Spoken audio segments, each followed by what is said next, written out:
About ESPN's top 10 positional rankings around the NHL, in which Greg Wisniewski, probably fucking butchered his name, Greg Wisniewski, also known as Puck Daddy, interviewed anonymous players and execs to try and formulate a top 10 list at goalie, defense, wing.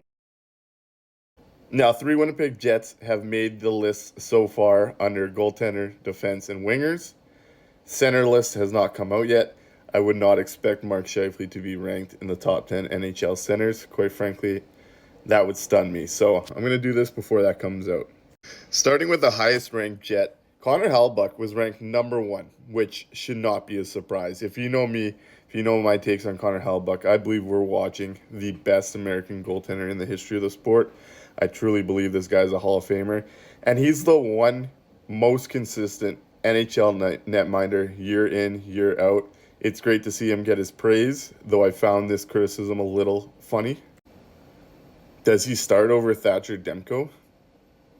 Thatcher Demko cannot even tie Connor Hellebuyck's pads together. Let's be honest here.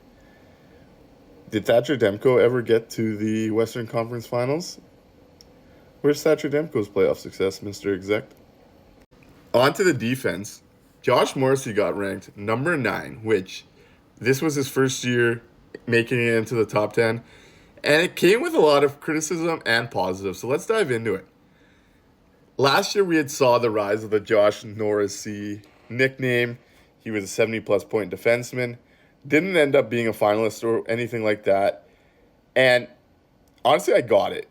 He had kind of sold off a lot of his defense for offense, which is a trade-off I'd take all day given he was producing 70-plus points. But for my money, this is the most complete version of Josh Morrissey we've seen. I would argue he's a top 5 to 7 defenseman in the NHL this year. So to see him at 9 was a little low for me, but it's like, you know what, there's some great points that people make in these debates. And on D, anywhere from 5 to like 15, 20, you can make, you're going to argue these, right? For me, I watch this guy every night. He's elite. He's definitely in this conversation. But what I found kind of crazy was the discrepancy around the league.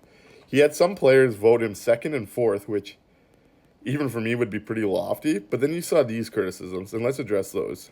I'm not a big Morrissey guy. I don't get it, says one NHL exec. Morrissey would not be a top 10 defenseman for me if we're talking all-around D, one veteran said. That's crazy. And I think years prior, I think that player is dead on. I think that's fine. But I don't think that's a player that's seen this version of Josh Morrissey much.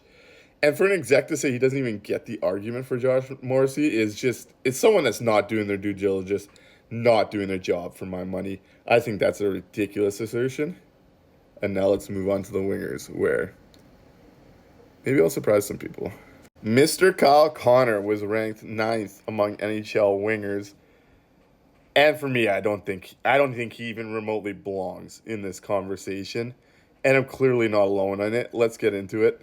I think this exec nails it here. A couple players can move up and down a couple spots for me, but the only real crime there is having Kyle Connor in while players like Brady Tkachuk and Jake Gensel are out. For me, he's not even the top winger on Winnipeg. And I think this exec nails this out of the park.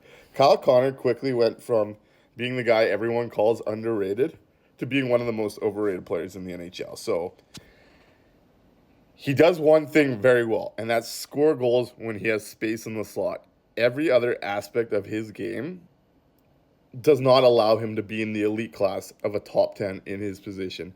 It is ridiculous to suggest otherwise. Like I watch this guy every night. I cannot make an argument for it. For my money, he's the 3rd best winger in Winnipeg, honestly, behind Nick Ehlers and Gabe Vilardi. So, a little higher on some guys in some of the league, a little lower than some others. What I really found interesting was seeing GMs open up with anonymity, and they talk about players the same way all us fans do on social media and compare guys and debate guys. And at the end of the day, we're all just hockey people that have opinions, right? So when someone comes at you like, do you think you know better than an NHL GM or coach?